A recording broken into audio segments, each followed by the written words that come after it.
Olá pessoal, tem alguém ao vivo aí? Estamos quase começando o nosso estudo. E é bom que você esteja online aqui para você fazer suas perguntas. E eu estarei comentando sobre elas no final do nosso estudo, da apresentação que a gente vai fazer aqui. Aguardando mais um pouquinho antes de começar o nosso estudo, para que as pessoas possam fazer suas perguntas.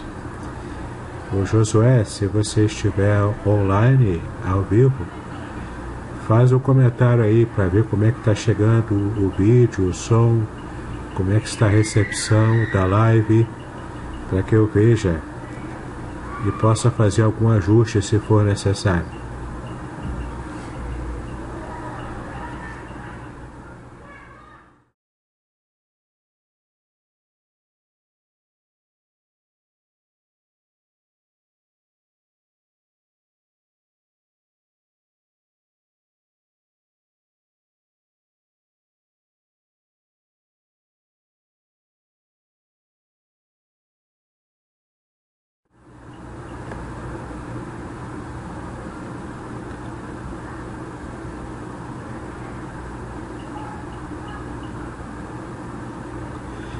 É isso aí, nós estamos quase começando, mas já estou aqui online para que você esteja entrando também e já começando a pensar no assunto e colocar alguma pergunta que você queira fazer sobre esse tema.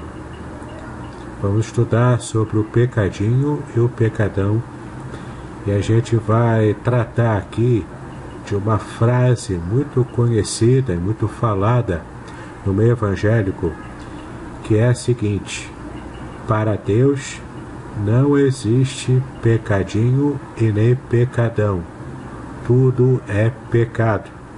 Será que essa frase está mesmo na Bíblia? Será que essa frase tem base bíblica? A gente vai estudar um pouco sobre isso hoje.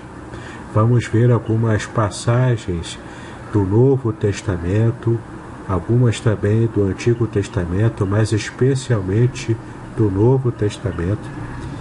E é interessante que eu já vi alguns vídeos de outras pessoas colocando na internet e defendendo essa frase e dizendo que essa frase tem base bíblica, mas na verdade quem fala isso não cita nenhuma passagem bíblica.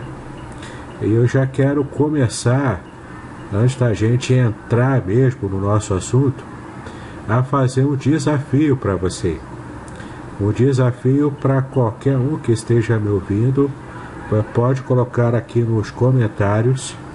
E que desafio é esse?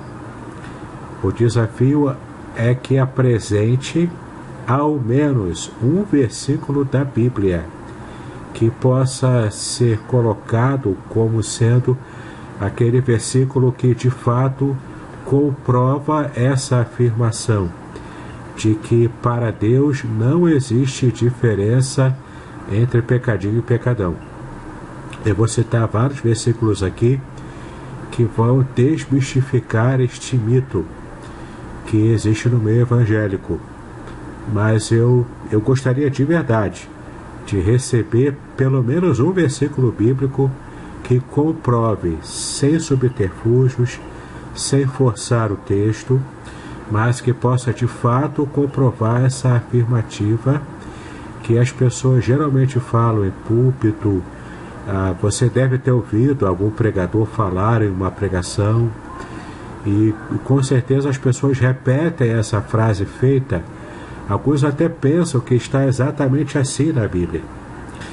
Então o desafio está lançado. A gente já vai aplicar aqui daqui a pouco o nosso conteúdo do estudo bíblico e o desafio está lançado. Eu gostaria de ao menos um versículo para que possa comprovar essa frase que é dita no meio evangélico. Coloque aqui o versículo, eu vou analisar. Se você realmente citar um versículo que tenha tudo a ver, que possa servir como respaldo, eu estarei mais tarde fazendo uma outra live ou preparando um outro vídeo apontando esse versículo, entendeu? Mas até lá, assista essa live de hoje e esteja pronto com a sua mente aberta para de verdade receber aquilo que a Bíblia realmente fala sobre esse assunto. Afinal, nós somos cristãos, nós somos evangélicos e a gente segue aquele colorado da reforma do sola escritura. Para a gente, o que vale é a escritura sagrada. É o que a Bíblia diz, para a gente se torna regra de fé e prática. É por isso que é muito importante a gente estudar a Bíblia, não apenas ler a Bíblia, porque às vezes a gente lê a Bíblia de um modo assim muito corrido no dia a dia e a gente não consegue realmente entender o que ela quer dizer. Por isso a importância de uma matéria como hermenêutica, que é a arte da interpretação da Bíblia, também a matéria de exegese, que é quando você estuda a Bíblia nos textos originais.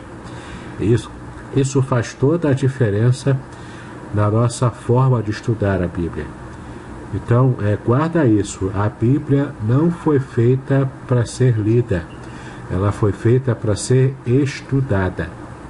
Então estude a Bíblia com afinco, com diligência, sabendo que ela é a palavra de Deus que deve mudar toda a nossa vida, toda a nossa atitude.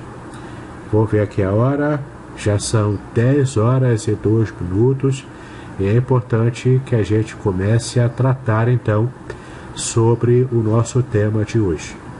Fique ligado então que eu vou mostrar aqui na tela algumas imagens de uma apostila que eu preparei para esse estudo e a gente vai tratar então daquilo que a gente pode receber da palavra de Deus sobre esse assunto do pecado. Só uma advertência também inicial. A gente não vai estar tratando nessa live da doutrina do pecado, tá bom? De uma forma abrangente. A gente não vai fazer isso. Quem sabe, se você desejar, é só você ir marcando aqui, você escrevendo aqui, e se você pedir, se várias pessoas pedirem, na verdade, a gente pode programar uma nova live falando sobre o pecado, sobre a doutrina do pecado de um modo geral, como a teologia vê o pecado. Mas apenas reforçando, o nosso objetivo hoje é tratar simplesmente dessa questão se há ou não na Bíblia o pecadinho e o pecadão, ou se para Deus tudo é pecado do mesmo jeito, com o mesmo peso, com a mesma abrangência, tá bom? A gente vai tratar sobre isso hoje.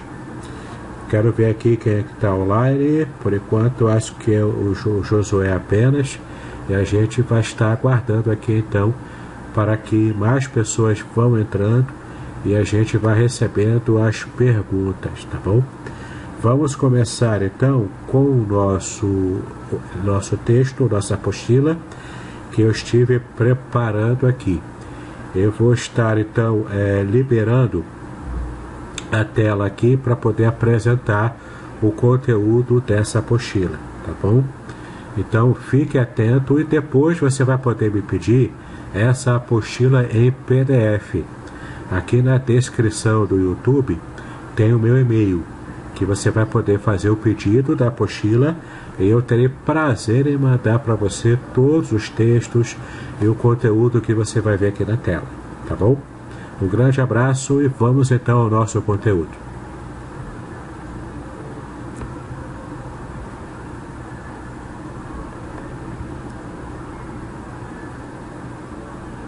Então, espero que você esteja vendo aí na sua tela cheia o nosso tema do estudo. O nosso estudo bíblico é o pecadinho e o pecadão.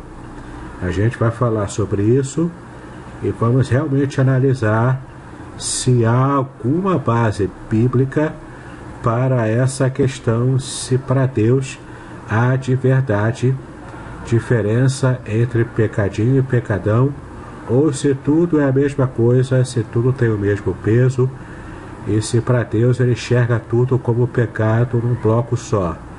A gente vai ver o que a Bíblia revela sobre isso.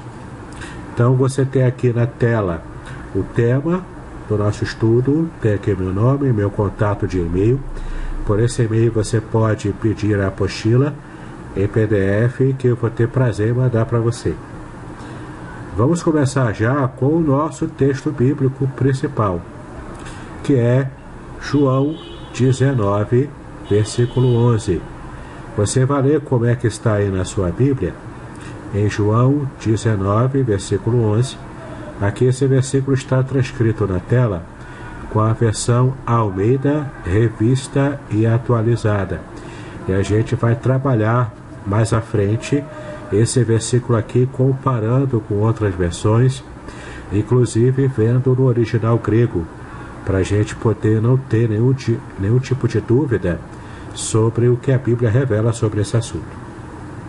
Então nós temos aqui o versículo que diz: respondeu Jesus: nenhum poder terias contra mim, se de cima te não fosse dado, mas aquele que me entregou a ti, maior pecado tem. Esse texto, então, tem um contexto, é claro, todo versículo tem.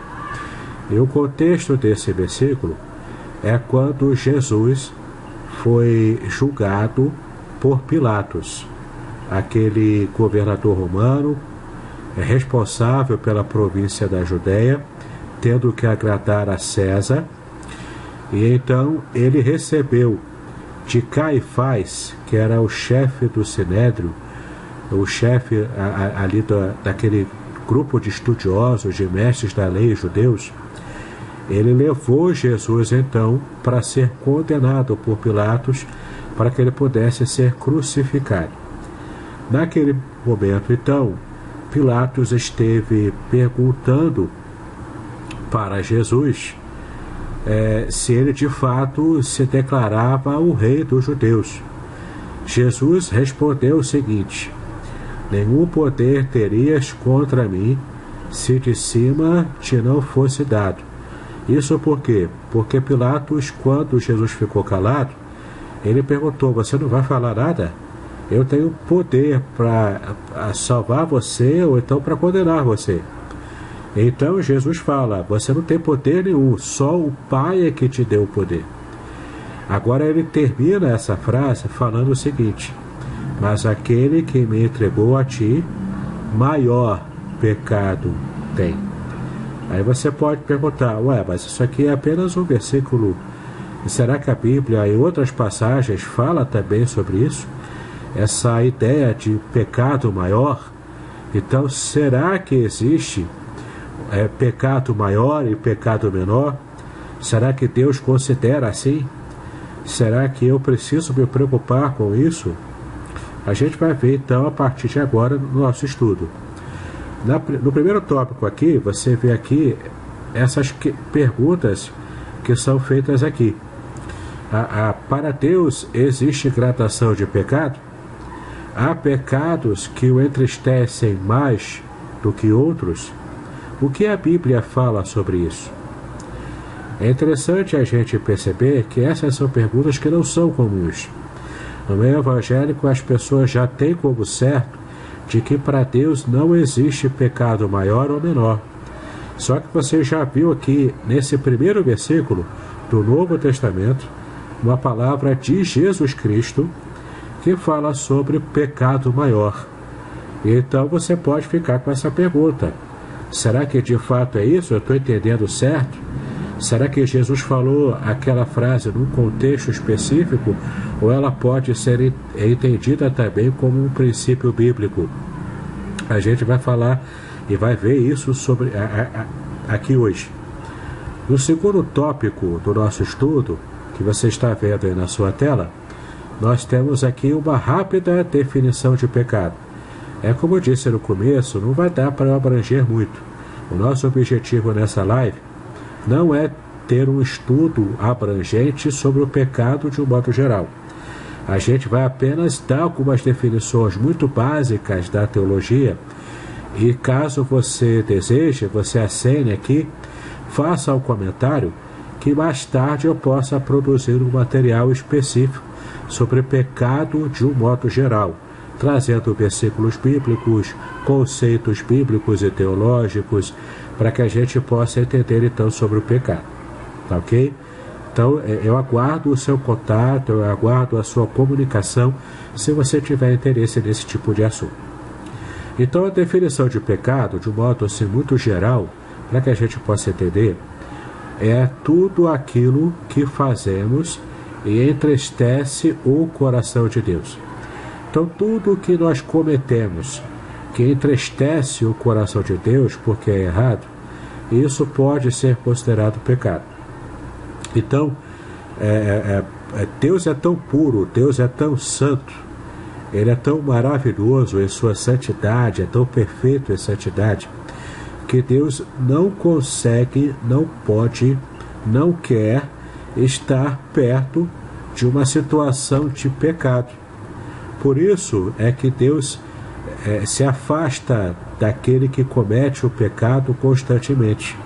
É por isso que o pecador, ele é tido como inimigo de Deus, caso esse pecador não resolva a sua situação de pecado diante do Senhor Jesus Cristo. Então nós temos aqui uma situação que muito fere o coração humano, que é essa questão de estar longe do seu Criador por causa do seu estado de pecado. Então não esqueça, uma forma muito simples de você entender o que é pecado é que o pecado é tudo aquilo que nós fazemos e que esse ato que nós cometemos, ele entristece o coração de Deus. Tá bom? A gente percebe na Bíblia que Deus tem sentimentos, que Deus tem emoções. Enquanto a gente peca, a gente fere as emoções do Senhor. Uma outra definição teológica de pecado é errar o alvo. Quando você tem um alvo, você precisa atingir esse alvo, mas por algum motivo, pelos erros que a gente acaba cometendo, a gente erra o alvo. A gente perde esse direcionamento para o que é certo. E esse errar o alvo é tido também como pecado.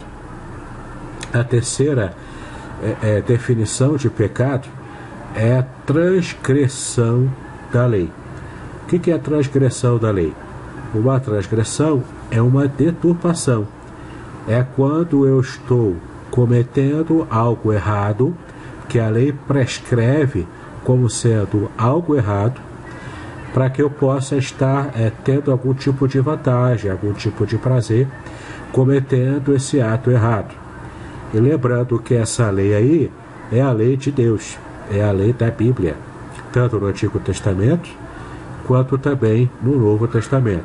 Tá bom? Então nós temos aqui a transgressão da lei como também uma definição muito recorrente da Bíblia sobre o pecado. Tá ok? Se você tiver dúvida sobre algo desse tipo, é só você escrever aqui no comentário, que eu poderei estar ajudando você a compreender melhor a definição de pecado. E se caso você realmente queira um estudo mais completo sobre o pecado, é só você também escrever, que eu poderei produzir um material específico sobre esse assunto, tá bom? Continuando então com o nosso estudo, nós temos aqui como que a gradação da punição pelo pecado, ela aparece no Antigo Testamento. Aqui você já está percebendo qual é a resposta bíblica para a punição do pecado, e se tem ou não gradação. Nós vamos também tratar aqui, de modo bem geral, sobre essas formas de você estar trazendo a punição pelo pecado. E caso você também queira um estudo mais pormenorizado, eu posso trazer depois, nesse estudo geral sobre o pecado, tá bom? Então a punição da lei do Antigo Testamento, ela era equiparada à gravidade do pecado cometido. Então nós temos no Antigo Testamento situações de pena de morte. Sim, você pode estar achando estranho, mas se você ler o Antigo Testamento, você vai ver que o Antigo Testamento é a favor da pena de morte. Então temos aqui que no Antigo Testamento a pena de morte que era aplicada por apedrejamento, pela espada ou também morte na fogueira. As pessoas muitas vezes eram queimadas vivas, mas a forma mais assim abrangente, a forma mais corriqueira de acontecer a pena de morte era por apedrejamento. Isso também porque em Israel era uma terra muito cheia de pedras, era uma pedra, aliás, era uma terra cheia de pedras, de montanhas, então não faltava pedra ali para poder fazer o apedrejamento. Outras formas também de punir o pecado era mutilação, no caso aqui é mutilação da mão, quando alguém roubava, esse ladrão era pego, ele então tinha sua mão direita cortada, decepada, para que ele pudesse então ter uma situação de vida social malograda, né? Uma vida social marginalizada, né? Porque ele cortava a mão de convívio social, porque na cultura judaica a mão esquerda é usada para a higiene e a mão direita era usada para alimentação pública, alimentação também no privado também, mas especialmente pública. Então as pessoas se reuniam numa mesa baixa e ficavam então pegando os alimentos com a mão direita, e a mão esquerda nunca era usada para a alimentação em público, principalmente. Então quando um ladrão era pego, ele tinha sua mão direita decepada, para que ele não tivesse mais convívio social. Então também tinha punição por açoites, por aprisionamento, multas e escravidão. Então, para cada tipo de pecado, a lei prescrevia uma punição equiparada à gravidade desse pecado. Então você vai percebendo como que o Antigo Testamento via essa questão da gradação de pecados. Agora nós também temos aqui alguns versículos, os versículos muito importantes para que a gente possa entender como o Antigo Testamento via essa questão da gradação de pecados. Esse texto de Provérbios 6, de 16 a 19, ele é um texto poético, não é um texto doutrinário, mas ele trata um pouco de como o judeu antigo via esse assunto, via essa questão, tá bom? Vamos abrir então, eu vou abrir aqui a minha Bíblia The Word, aqui na tela, para que você possa perceber o quanto o Antigo Testamento via esse tipo de coisa. Deixa eu abrir aqui o texto. Deixa eu confirmar se é isso mesmo, que eu me perdi aqui, só um segundinho. Provérbios 6, 16 a 19. Está aberto aqui na Almeida Corrigida Fiel, de 2011, que é uma versão bastante confiável, e a gente pode também conferir aqui outras versões, tá bom? Então estamos aqui no versículo 16, aqui onde está o mouse aqui, ó. Estas coisas o Senhor odeia, e a sétima a sua alma abomina: olhos altivos, língua mentirosa, mãos que derramam sangue inocente, o coração que maquina pensamentos perversos, pés que se apressam a correr para o mal, a testemunha falsa que profere mentiras, e o que semeia contenda entre irmãos. Percebe que nesse texto aqui, que é um texto poético, então ele tem assim uma ênfase bem poética, né? Não dá para a gente criar uma doutrina muito direcionada, né? Através desse texto, mas ele traz para a gente aqui uma nuance de gradação de pecado. Então tem pecados aqui que são mais graves do que os outros, especialmente o último, que é a sétima coisa, né? Que o Senhor abomina. As 6 primeiras ele odeia. Esse ódio, né, por esses pecados já é uma palavra forte. Agora, a sétima, a última coisa, o último pecado, ele abomina. E que pecado é esse? O que semeia contenda entre irmãos. Então você percebe aqui nesse texto o quanto é interessante o modo de Deus enxergar esse tipo de pecado. É aquele que fica lançando picuinhas entre os irmãos.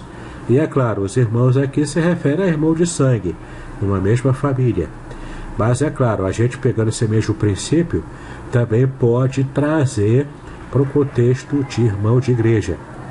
Tem pessoas que adoram estar na igreja, brigando por causa de cargos, brigando por causa de diversas coisas, mas aqui o texto é muito claro. Deus abomina esse tipo de intriga que alguém faz contra outros irmãos. Esse é apenas um texto do Antigo Testamento, mas o principal texto a gente vai ver com mais detalhe mais à frente, que é o texto que a gente trabalhou no começo do nosso material, tá bom? Vamos voltar ao nosso material. A gente vai ver aqui uma outra passagem da Bíblia.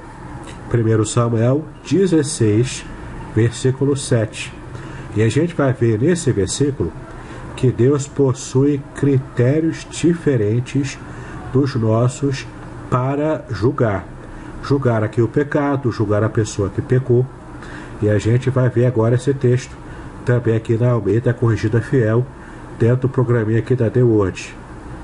É 1 Samuel 16, versículo 7. Vamos abrir aqui.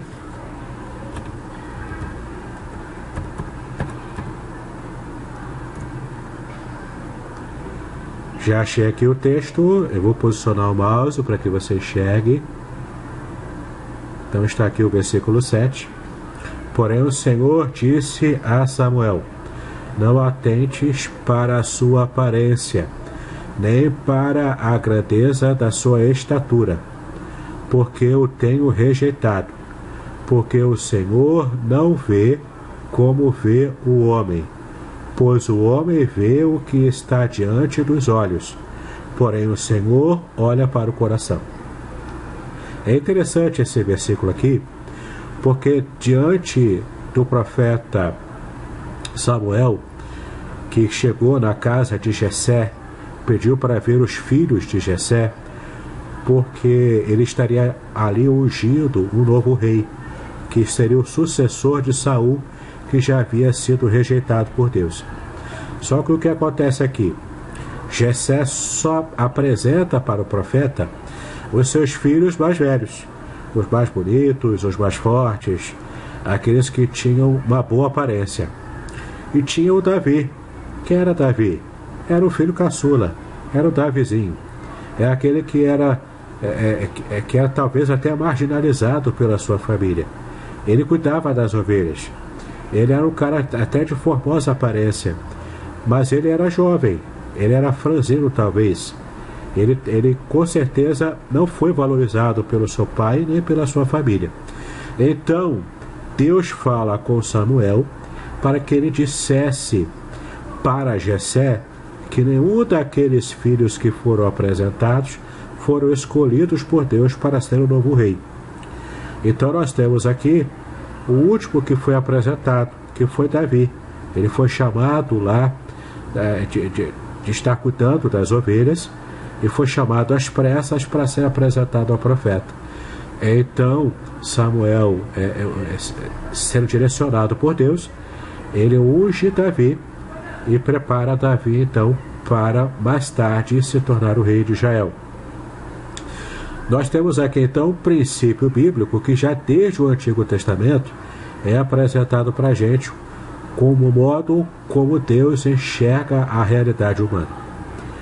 Então, olha o que fala aqui na segunda parte do versículo, que estão marcando aqui com o mouse. Porque o Senhor não vê como vê o homem, pois o homem vê o que está diante dos olhos, porém o Senhor olha para o coração. Então você percebe aqui o modo como Deus olha, o modo como Deus enxerga a nossa realidade. Da mesma forma, quando a gente tratar aqui de pecadinho e pecadão, a diferença no modo como Deus vai tratar com cada um deles, Deus tem critérios diferentes que nós, seres humanos. Deus vai olhar para as pessoas e vai enxergar o que nós não podemos enxergar, que é a intenção interna do coração. O mais íntimo do que passa no nosso coração, Deus consegue perceber, Deus consegue prescrutar. E então Ele vai nos julgar o nosso pecado, seja o pecadinho, seja o pecadão, de acordo com o seu modo de enxergar, de modo completo, sondando a vida de cada um de nós, o coração de cada um de nós. Tá ok? Então a gente vai continuar aqui. Vamos voltar para o nosso material.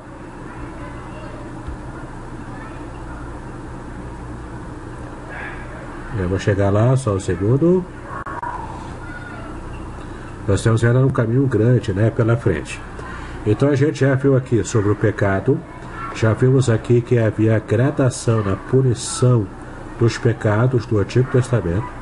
Já vimos o texto aqui de Provérbios 6, que é um texto poético, mas ele já mostra para a gente um pouco dessa mentalidade do Antigo Testamento. Acabamos de ver agora aqui o texto de 1 Samuel 16, versículo 7, que fala dos critérios diferentes dos humanos que Deus tem para poder julgar o ser humano devido aos seus pecados. Vamos seguir então no Novo Testamento. Agora sim vem a parte mais importante do nosso estudo de hoje. A gente vai ver o quanto o Novo Testamento retoma essa mesma visão do Antigo Testamento, tratando ainda sobre o pecado, mas mostrando para a gente o quanto o Novo Testamento também retoma essa visão de pecado maior e pecado menor, de gradação na importância e no tipo de afronta que cada pecado, maior ou menor, está fazendo contra Deus, entende? Cada pecado humano é uma afronta à santidade de Deus. E é claro, pecados maiores têm afrontas maiores, mas pecados menores produzem as afrontas menores. E a gente vai ver aqui no Novo Testamento. Chegamos novamente e finalmente, né, em João 19:11, com essa expressão maior pecado. E aqui vamos fazer uma rápida exegese sobre como o texto trata esse texto de João 19, versículo 11. Vamos fazer aqui uma comparação com algumas versões. Eu já estive separando aqui. Deixa eu só abrir aqui o texto, João 19, versículo 11. E a gente vai ver aqui o que a Bíblia fala sobre esse texto, fazendo uma comparação de versões. Então, aqui na Almeida Corrigida Fiel, 2011, nós temos aqui o versículo 11, como eu estou apontando aqui com o mouse. E esse versículo 11 fala o seguinte: respondeu Jesus: nenhum poder terias contra mim, se de cima não te fosse dado, mas aquele que me entregou a ti, maior pecado tem. Jesus se refere então aqui a Caifás, que tinha maior pecado do que Pilatos, que por ser ímpio, por ser gentio, ele também, apesar de ter pecado, de ser também julgado pelo Pai, mas ele aqui estava incorrendo em pecado menor. Caifás, por conhecer a lei, por estar em ampla sintonia com a lei de Deus e ser o chefe da religião judaica daquele período, ele era o sumo sacerdote, responsável pelo templo, por tudo. Então ele tinha maior pecado, a afronta dele foi maior para Deus. E a gente vai olhar agora aqui nessa comparação de versões. É só abrir aqui, tem algumas versões que a gente vai comparar. Então observe aqui, a primeira versão de comparação é a versão Almeida século 21. Quando diz aqui, Jesus lhe respondeu, aliás: nenhuma autoridade teria sobre mim, se do alto não te fosse dada. Por isso aquele que me entregou a ti, incorre, olha aqui, incorre em maior pecado. Percebeu aqui, né? Almeida, revista e atualizada.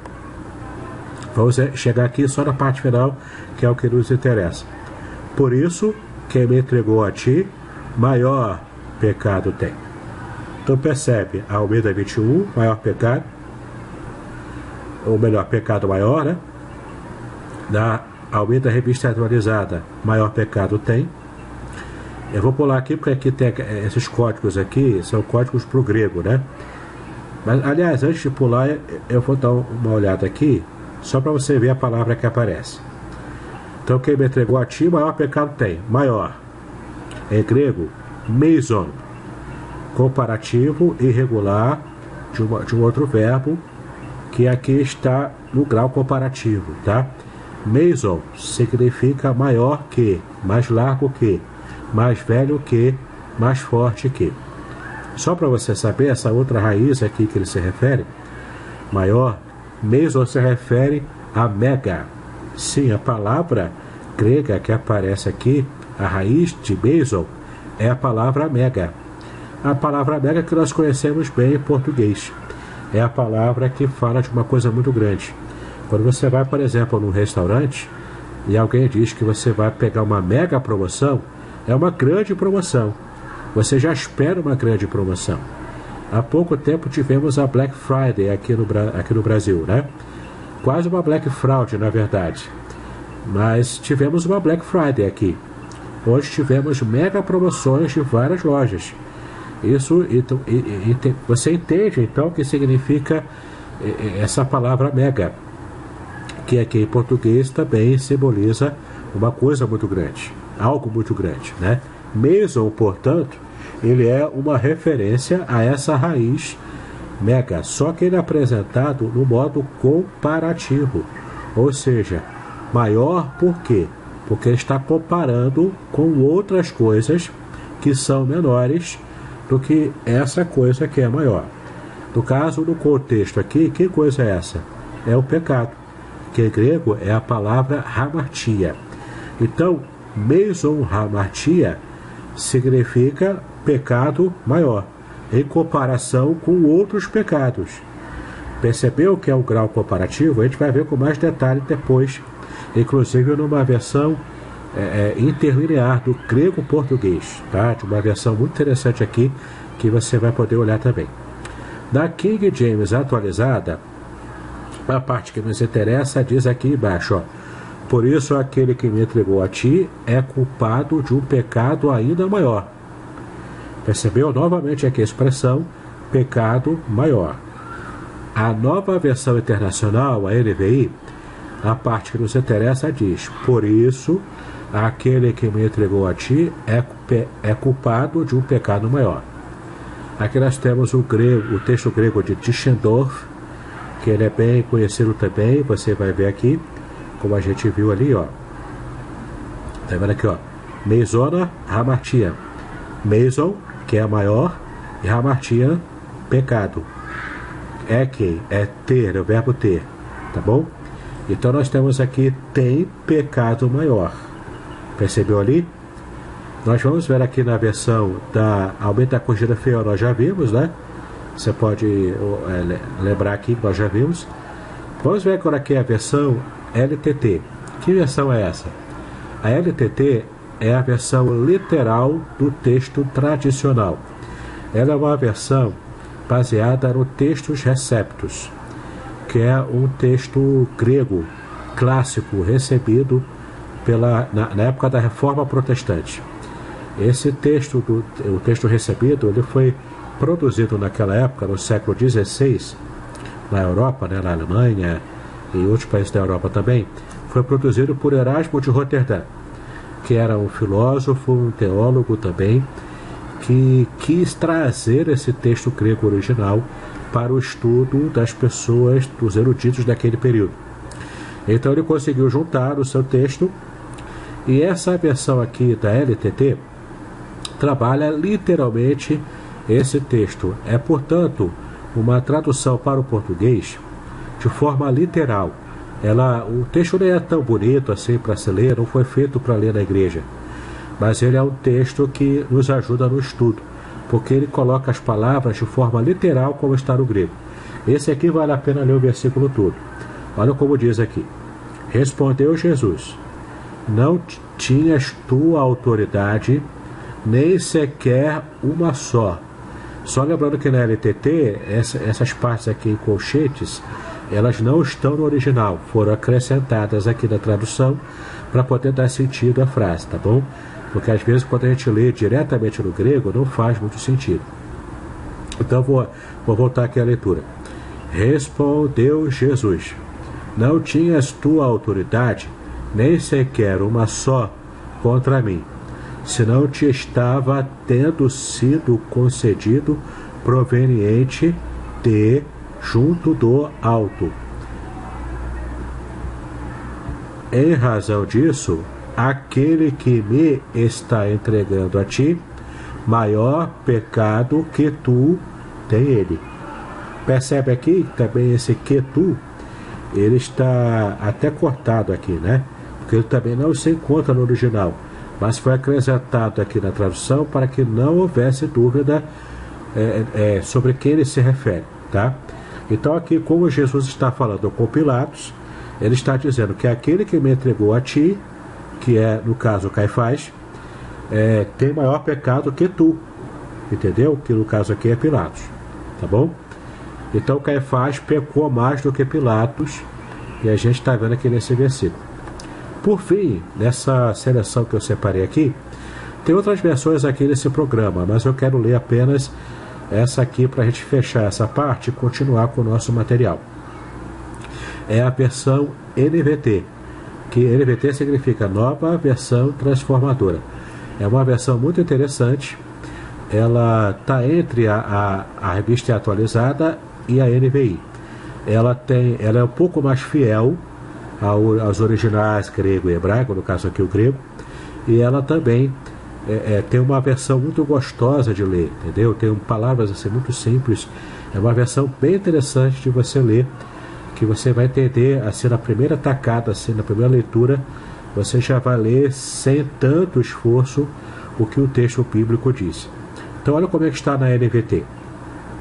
Jesus disse: você não teria autoridade alguma sobre mim, se esta não lhe fosse dada de cima. Portanto, aquele que me entregou a você tem um pecado maior. Você percebe aqui que em todas as versões que a gente viu, todas elas trazem a tradução com um pecado maior.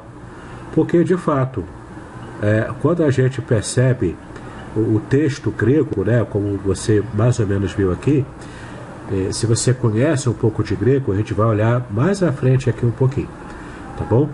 Mas você vai poder acompanhar melhor. Mas você já percebe aqui em todas essas versões em português o quanto elas seguem a tradução certa do texto.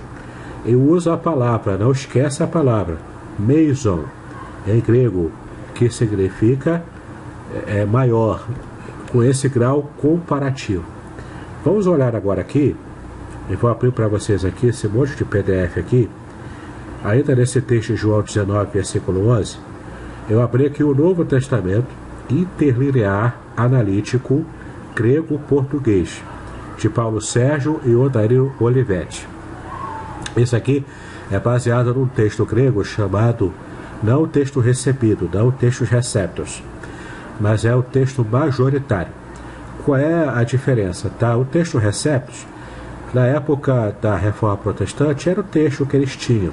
Não tinha assim, muito material para fazer pesquisa. Então foi o primeiro, foi o mais tradicional. Nós temos aqui então vários outros textos que foram compilados, eu me refiro ao texto grego do Novo Testamento, tá? Foram compilados por eruditos. Então temos o texto majoritário, temos o texto crítico, especialmente o texto Wertschott-Hort, que a gente vai olhar também aqui. Mas o melhor deles, segundo a teoria dos manuscritologistas modernos, é o texto majoritário, tá bom? Que é esse que a gente vai começar a olhar aqui. Por que ele é o melhor?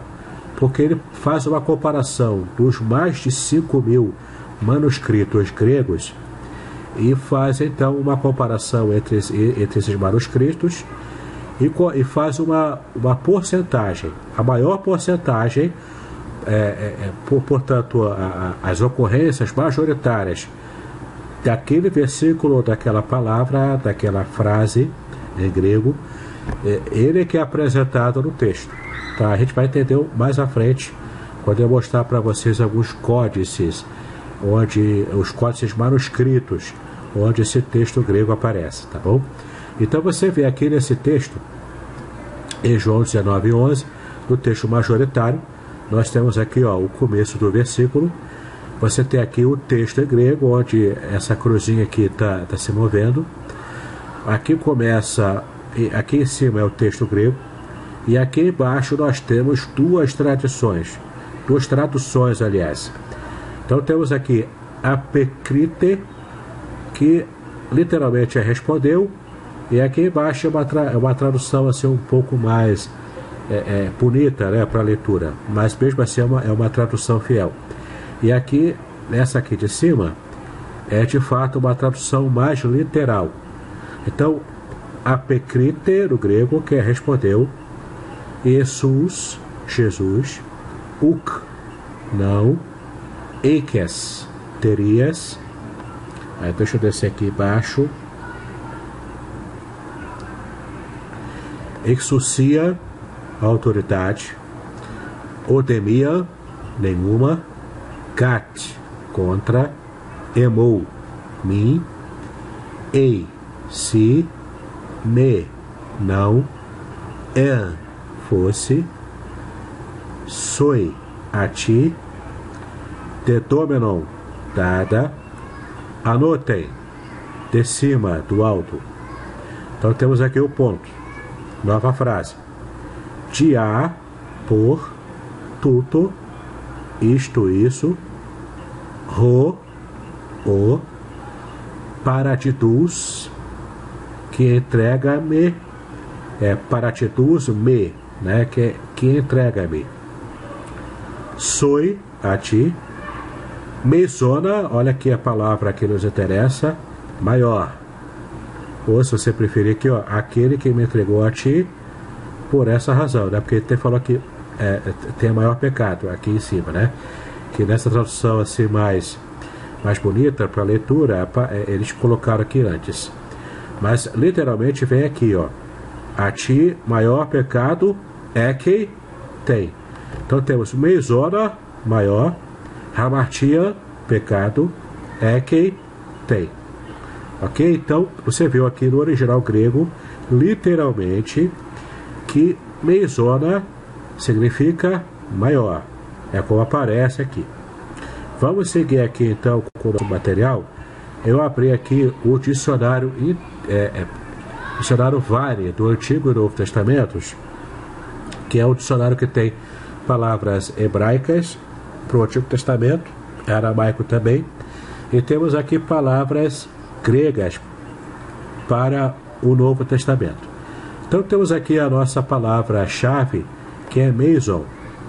Meizon, e olha como está aqui, vou mostrar aqui para você, maior, meizon, em grego meizon, é o grau comparativo de megas, que é grande, né? A mega é grande.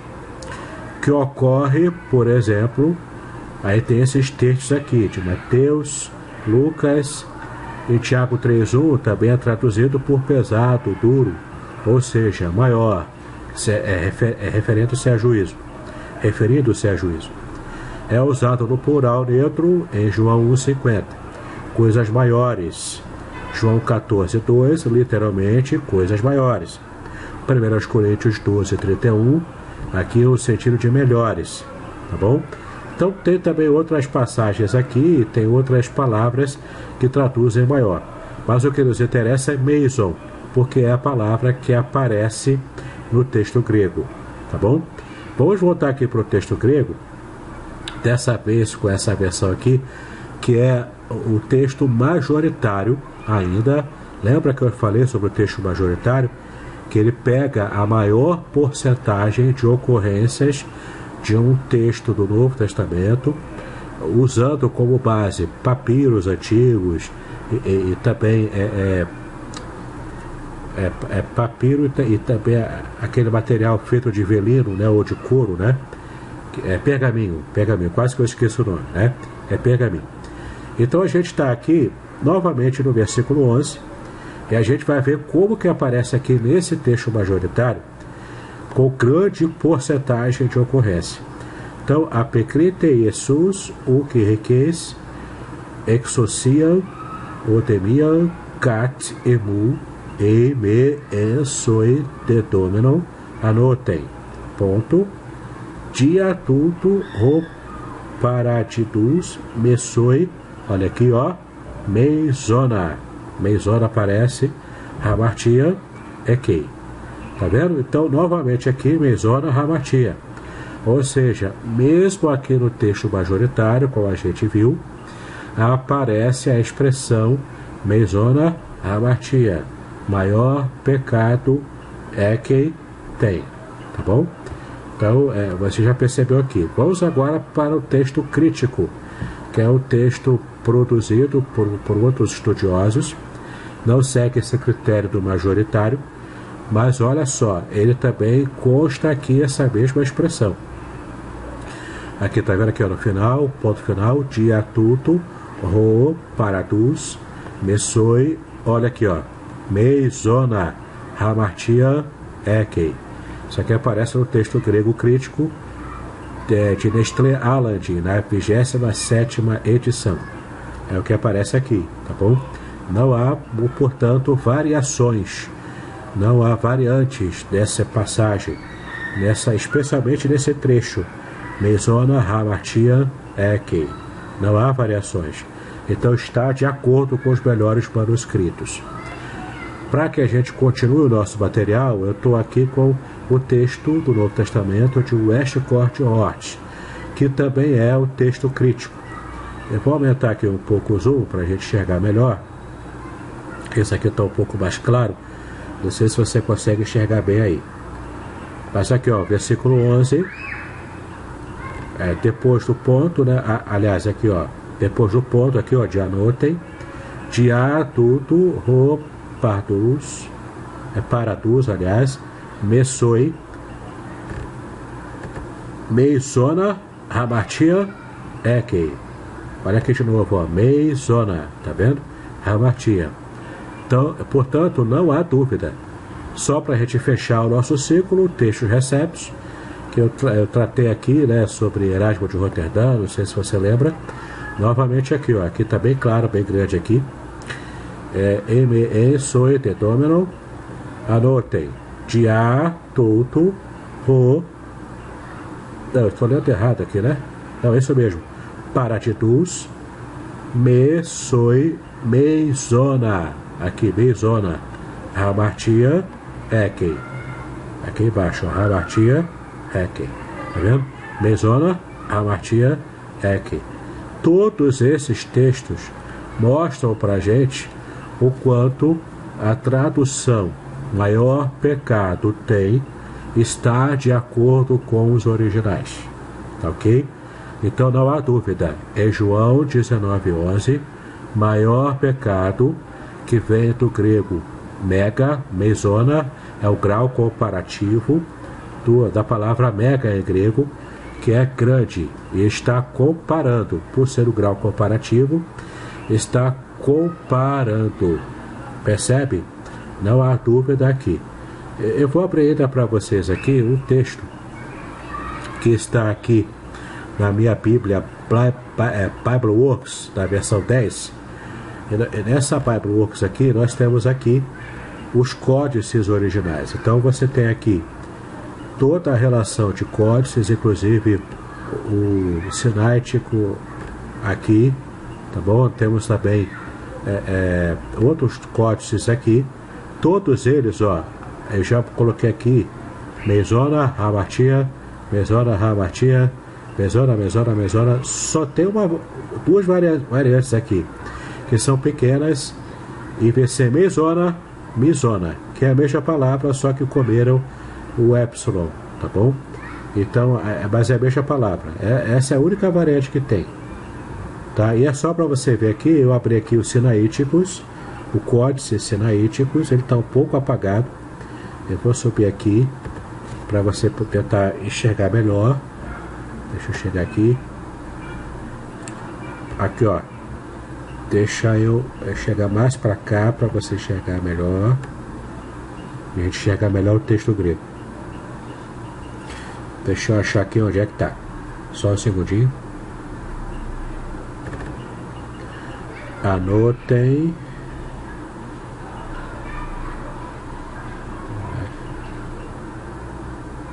Aqui, ó, tá bem apagado, mas se você forçar dá para enxergar. Aqui, ó, aqui onde está a mãozinha aqui do mouse. Na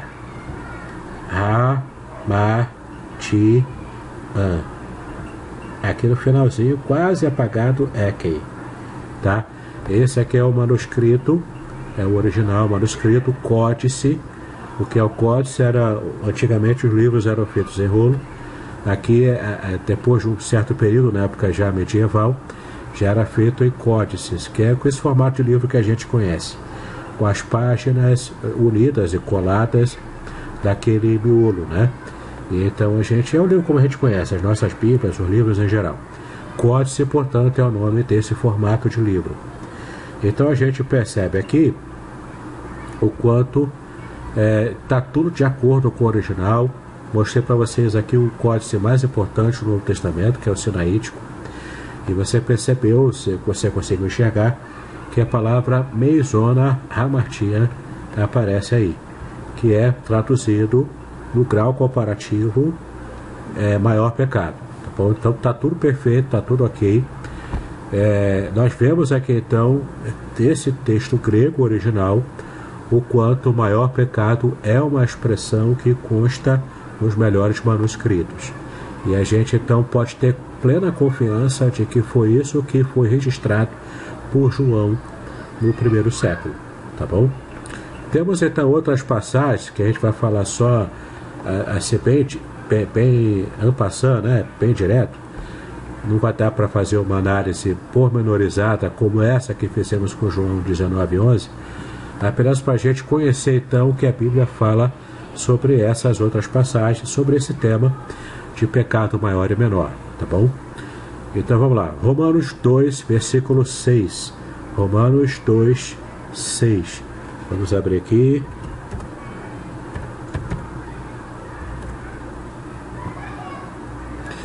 Vamos ler apenas aqui na Corrigida Fiel.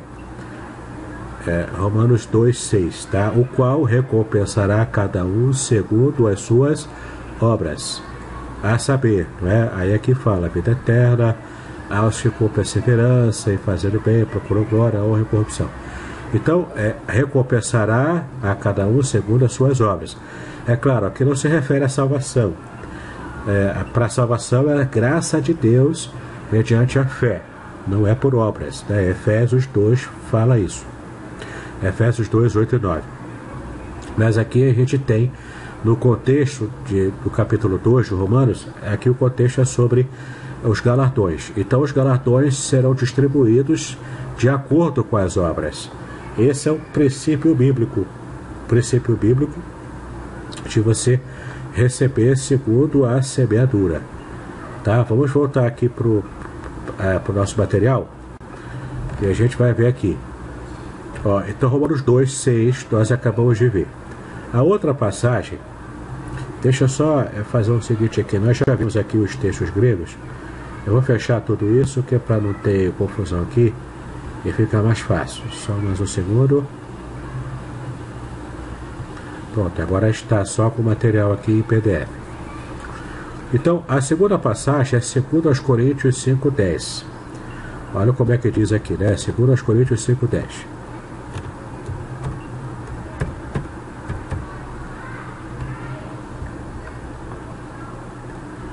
Olha o que diz aqui o texto, como está no mouse aqui. Porque todos devemos comparecer ante o tribunal de Cristo, para que cada um receba segundo o que tiver feito por meio do corpo, ou bem ou mal.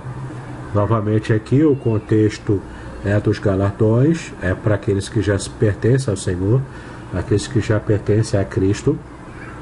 Eles então receberão o que fez do corpo, da carne, né? Pelo que fez, sendo coisa boa ou sendo coisa ruim.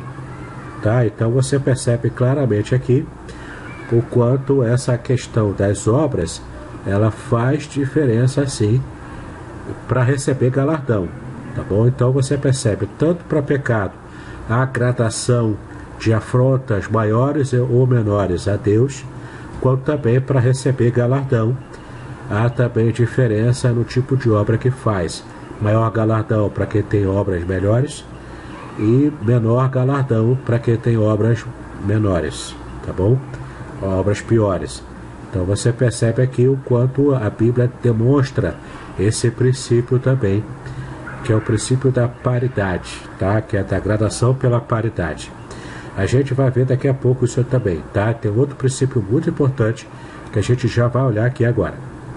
Seguindo aqui com o nosso conteúdo, Gálatas 6, 7 e 8, que vai falar para a gente sobre a lei da semeadura.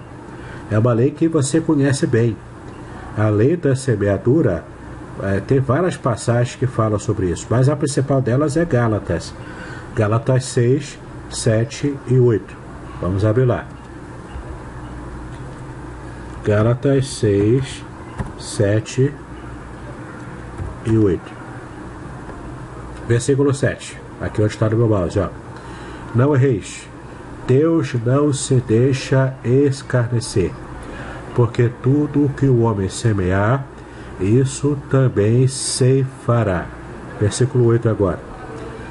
Porque o que semeia na sua carne, da carne ceifará corrupção. Mas o que semeia no Espírito, e percebe que o Espírito aqui está com letra maiúscula, é o Espírito Santo de Deus. Então, o que semeia no Espírito, do Espírito ceifará a vida eterna. Tá? Então, não se deixe escarnecer. Deus não se deixa escarnecer. É o princípio da semeadura de acordo, ou melhor, da colheita de acordo com a semeadura. Semeou bastante, colherá bastante. Semeou pouco, colherá pouco. Não semeou nada, não vai colher nada. Tá? Esse é o princípio bíblico, está muito claro aqui nesse texto. E isso também se refere tanto a galardões, quanto também a pecados. Aqueles que cometem pecados maiores vão estar afrontando mais o coração de Deus. Tá? Essa é a ideia bíblica. Voltando então aqui para o nosso material aqui, o próximo texto é Mateus 12, 32. Esse é um texto tão conhecido. Esse também, o próximo aqui da lista, que é 1 João 5, 16 e 17, são dois textos tão conhecidos. As pessoas fazem muitas perguntas sobre eles, sempre falam sobre eles, e não fazem a ligação, não criam um link. Porque nesses dois versículos mostram que há um pecado que tem uma gravidade infinitamente maior do que os demais. Percebe aqui a gradação? Esse pecado é tão grave que ele está arrolado acima dos outros. Há inclusive uma recomendação bíblica aqui que só acontece para esse tipo de pecado. A gente pode até especular que tipo de pecado imperdoável é esse. A gente vai ver o texto aqui agora, no contexto traz uma pista para a gente. Mas na verdade, seja lá qual for esse pecado, o que importa para a gente aqui no nosso estudo hoje é perceber que existe um tipo de pecado que é imperdoável, porque ele é pecado que produz a morte, de modo irreversível. Percebe? Olha a gradação de pecado aqui de modo claro, objetivo, cristalino. Não tem onde você correr. Então vamos lá, Mateus 12, 32, que é a primeira passagem aqui dessa lista agora. Mateus 12, 32. Olha o que diz lá no texto.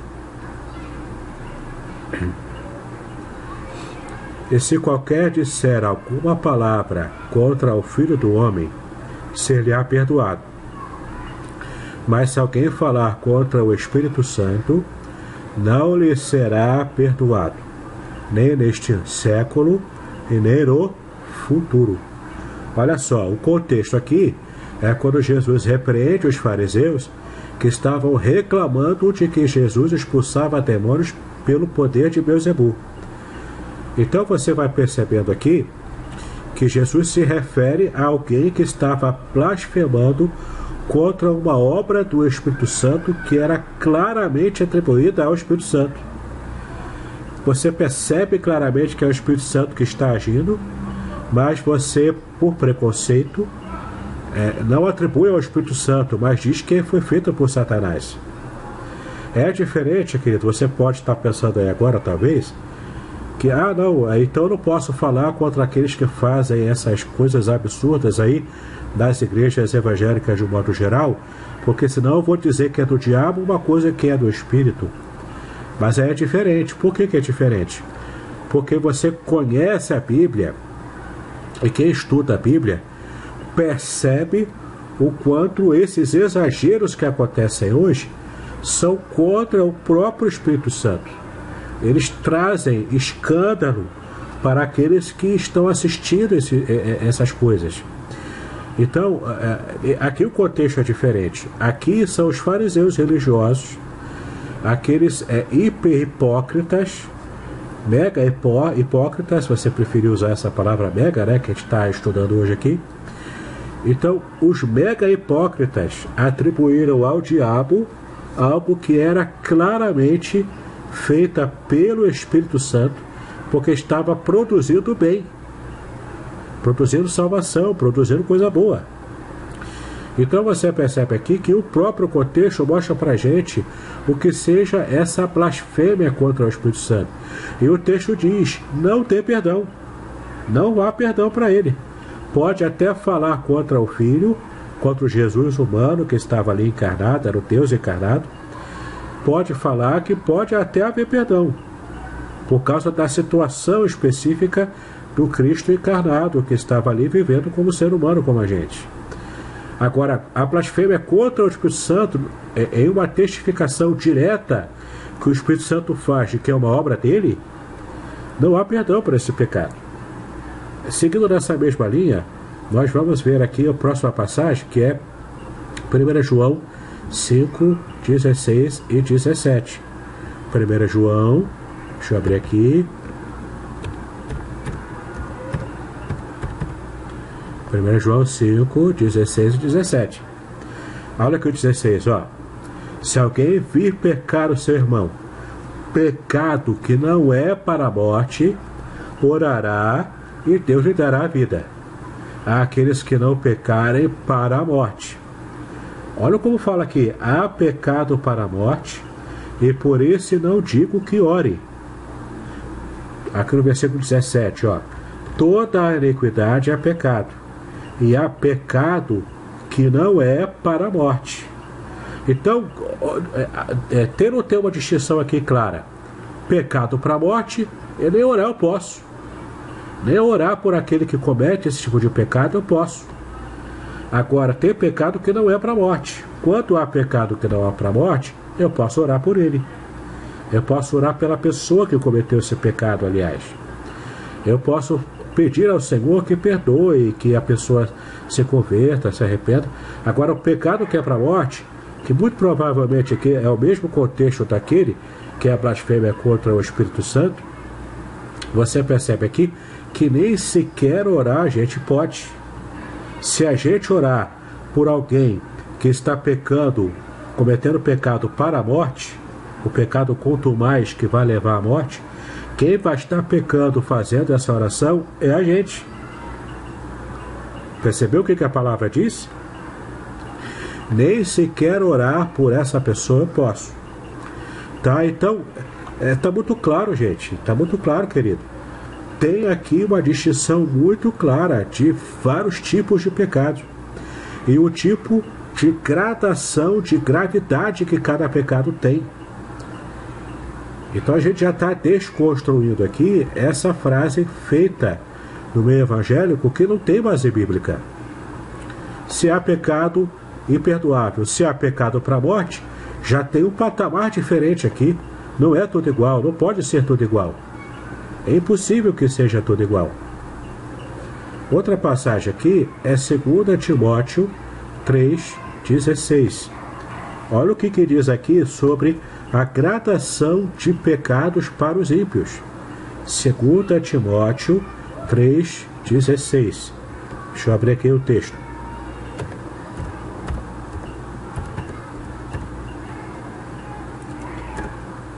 Segundo Timóteo 3,16. Olha como diz aqui, ó, aqui no mouse. Toda escritura é divinamente inspirada e proveitosa para ensinar, para repreender, para corrigir, para instruir em justiça. Não, mas não é esse texto. Eu vi alguma coisa errada aqui. Só um segundo. Só um segundinho. 2 Timóteo 3,13. Eu vi errado, eu logo vi. 3,13. Está aqui. Tá aqui em cima, ó. Mas os homens maus e enganadores irão de mal para pior, enganando e sendo enganados. Esses homens maus, esses homens ímpios, são enganadores e vão de mal a pior, vão piorando o seu estado. A quantidade de pecado vai piorando, vai tanto acumulando, vai tanto aumentando, quanto também vai piorando. Isso você percebe também em Gênesis 6, que está no Novo Testamento aqui, mas eu lembrei de Gênesis 6, que Deus mandou o dilúvio sobre a terra porque a situação de pecado da humanidade havia se acumulado e crescido tanto, se agravado tanto, que Deus simplesmente quis destruir todo mundo. Foi a vida de Noé que fez com que Deus se arrependesse. O texto bíblico diz que Deus se arrependeu, Deus mudou de atitude. Aliás, eu tenho um vídeo no meu canal, se você quiser, você pode ver depois, na série de exegese e exposição, que eu falo sobre Gênesis capítulo 6, em 2 partes, e faço uma análise bem aprofundada no hebraico. Se você quiser conhecer, procura lá no meu canal, tem um link lá que você vai achar, e você vai assistir as 2 partes desse vídeo.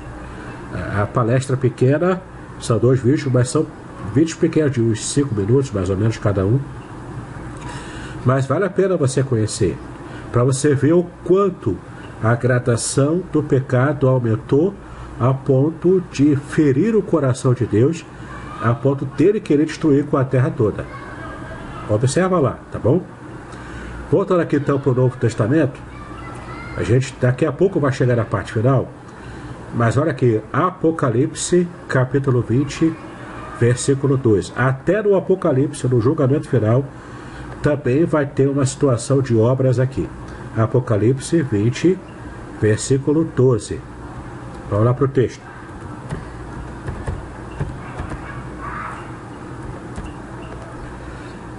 Versículo 12, olha só. E vi os mortos, grandes e pequenos, que estavam diante de Deus, e abriram-se os livros, e abriu-se outro livro, que é o da vida. E os perdão. E os mortos foram julgados pelas coisas que estavam escritas nos livros, segundo o quê? Segundo as suas obras. Até no juízo final, os ímpios serão julgados pelas suas obras. Nesse caso aqui, há obras mais, obras de não terem tido um relacionamento pessoal com Cristo, não terem sido regenerados. Ok?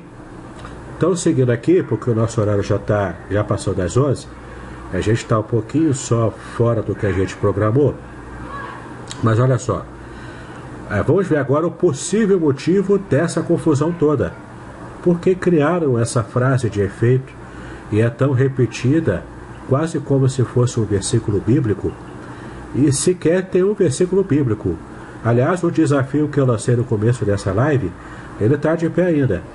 Se você tiver um único versículo bíblico que comprove, sem força barra, sem subterfúgio, mas se comprove claramente que não há diferença para Deus de pecadinho ou pecadão, que tudo é pecado igual, que não há gradação de pecado. Se você achar um único versículo, eu vou analisar esse versículo e faço um novo vídeo me retratando. Entendeu? Porque eu tenho certeza que não tem. Mas entenda, o versículo tem que ser coerente. Não pode ser qualquer versículo cheio de malabarismo para você poder forçar uma interpretação, não. Eu estou mostrando para vocês aqui vários versículos que a Bíblia fala, Antigo e Novo Testamentos, que falam claramente sobre gradação de pecados. Inclusive, um deles que eu usei como base é o próprio Jesus que falou. Entende? E você viu aqui nos originais, com crítica textual, inclusive, que não há problema de crítica textual para esse texto grego. Está tudo ok lá. Tá? Então, o possível motivo dessa confusão. Eu acredito que, em primeiro lugar, seja por causa da incompreensão da natureza do perdão de Deus. Em 1 João 9, diz que Deus perdoa qualquer pecado desde que haja arrependimento e confissão. Olha só, 1 João 1,9. Vamos lá. 1 João 1,9.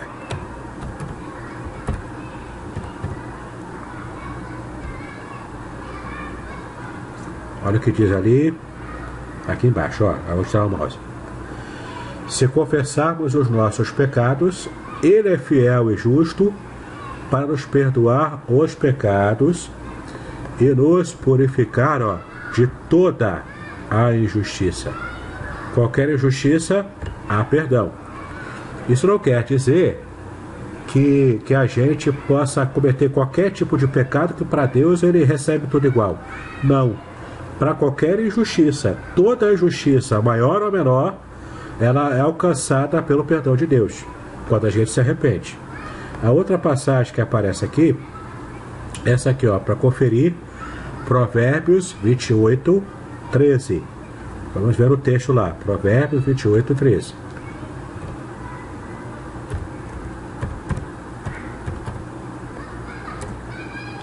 Antigo Testamento, mas olha como ele completa a ideia.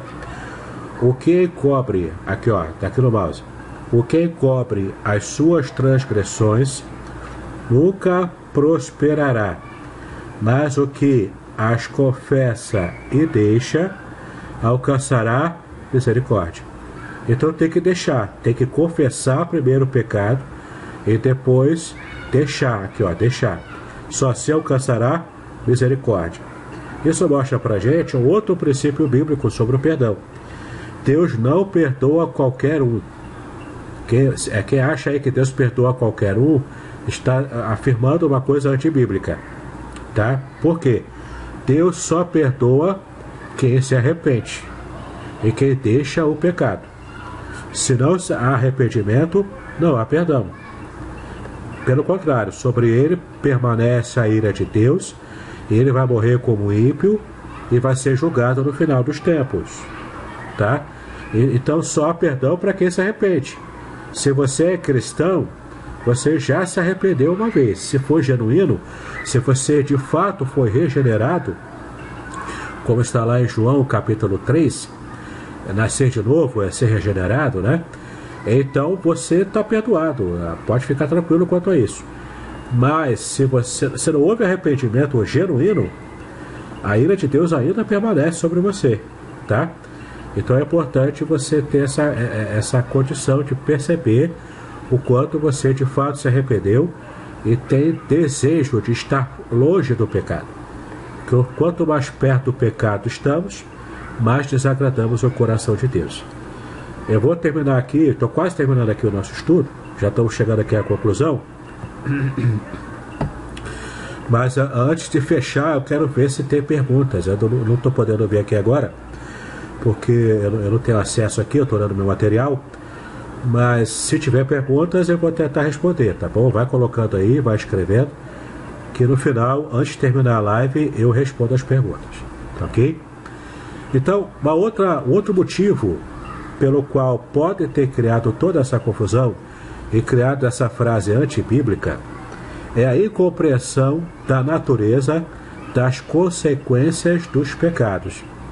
Gálatas 6, 7 e 8, que a gente já viu, que fala sobre as consequências que vêm na proporção do pecado cometido. Lembra essa passagem? Nós vimos aqui ainda há pouco, que fala sobre o princípio da lei da semeadura. Tanto serve para galardões, para bênçãos, para quem já é cristão, quanto também serve para a gente compreender a gradação da punição compatível com a gradação do pecado, da ofensa cometida contra Deus. Ok? É só você ver novamente a passagem de Gálatas 6 para recuperar o que a gente viu aqui, tá? Bom, já chegando aqui nas conclusões, tenho duas frases aqui de conclusão. Não devemos mais afirmar: para Deus não existe pecadinho nem pecadão, tudo é pecado. Essa frase a gente não deve mais afirmar, pois a Bíblia revela que existe sim gradação de pecados. A gente viu aqui com vários textos analisados com profundidade o quanto é importante a gente entender. Existe sim gradação de pecados. Essa é a revelação bíblica para nós. A segunda conclusão: não cabe a nós julgar quem comete pecado maior ou menor, pois isso compete a Deus. É lógico, a gente não pode sondar o coração de ninguém.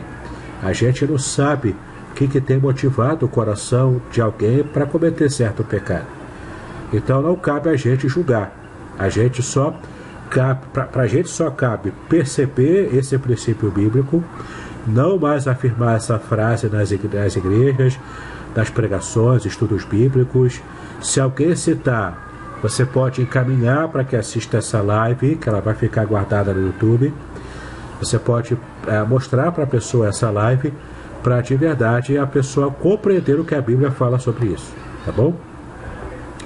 Só para a gente fechar aqui, na apostila que você vai poder pedir para mim por e-mail, você vai receber aqui, nessa parte final da apostila, o anexo, que tem aqui mais material sobre gradações de pecado, que eu não vou ler aqui. Você pode ler com calma quando baixar a apostila em PDF. Gradações de pecado, tirado de Champlin. Graus de pecado também, tirado desse mesmo autor. E depois, o terceiro texto é Lei Moral da Colheita segundo a Semeadura, que são textos extra classe que vão estar aprofundando ainda mais o nosso material de estudo, ok? Eu vou estar fechando aqui agora a nossa apostila. Vou deixar só a Bíblia aberta, caso alguém precise fazer uma pergunta, eu precise consultar o texto. Eu vou voltar aqui a tela para mim agora, tá ok? Bom, então estou aqui de volta, você está me vendo aí. A visão não é muito bonita, eu sei, mas a gente está aqui para tentar trabalhar, né? Para tentar entender o texto. Deixa eu ver aqui no site se tem alguma pergunta. Se tiver, eu vou tentar responder. Se não, a gente termina a live, tá bom? Bom, eu estou vendo aqui, apenas não há aqui nenhuma pergunta, então tá ok. A gente pode terminar a live. É possível que você tenha entendido tudo. Agradeço a você pela sua compreensão, pela sua paciência, por estar comigo até agora nessa live. E se você tiver pergunta, estiver assistindo essa live depois da apresentação ao vivo, você vai poder também fazer a sua pergunta aqui e eu vou tentar te responder por texto, seja no corpo aqui do YouTube, seja por e-mail, tá bom? Então fique à vontade, você pode entrar no meu e-mail, está aqui na descrição do vídeo, pode pedir a sua apostila em PDF e eu terei prazer em mandar para você essa apostila, ok? Espero que tenha sido claro para você tudo que nós vimos aqui. Há bastante base bíblica para tudo que eu afirmei aqui. E caso você de verdade tenha algum versículo bíblico, umzinho sequer, que prove o contrário do que eu falei aqui, eu vou analisar esse texto e se ele estiver realmente de acordo com a boa hermenêutica, com a boa interpretação, eu terei prazer em fazer um novo vídeo tratando desse versículo que você colocou, ok? Então até lá, paz e bênçãos, que Deus nos abençoe.